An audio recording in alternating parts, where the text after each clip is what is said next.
এরকম নৃশংসভাবে পানিতে ডুবিয়ে হত্যা করা এটা একটা জঘন্য অপরাধ। পরে খোঁজ নিয়ে জানা যায় তার বাচ্চাদের না পেয়ে এমন হতাশার মধ্যে ছোটাছুটি করছেন। এদিকে বাচ্চাগুলো না পেয়ে খোঁজাখুঁজি শুরু করেন উপজেলা অফিসের কর্মকর্তা কর্মচারীরা। এই যে কুকুর যেটা কুকুরের বাচ্চাগুলা যে মারছে আর কি, ও তো মানুষের মতো এটা কাজ নয়। এই যে এই কাজটা আসলে যদি নিজের বাচ্চা যদি হতো, মানুষের বাচ্চাই যদি হতো একটা, তাহলে কত কষ্ট হতো। খুবই খারাপ লাগলো দাদা, খুবই খারাপ লাগলো। এই বাচ্চা আমরা যতগুলো কুকুর আছে এখানে আমরা সব খেয়াল করে দেখি।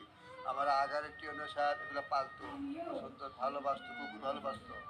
আমিও ভালো, এখনো ভালোবাসি। আমি এক গেটে ঢুকেছি, সব কুকুর ধরে আমাকে ধরেছে। একদিন পর পাওয়া যায় মরদেহ।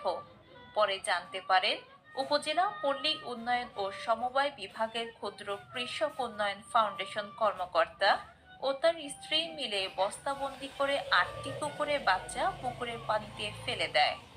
এই ঘটনাকে শুধু হত্যা নয়, গণহত্যা বলেই মনে করবেন সাধারণ মানুষ। দ্রুত অভিযুক্তদের বিচারের দাবি সবার।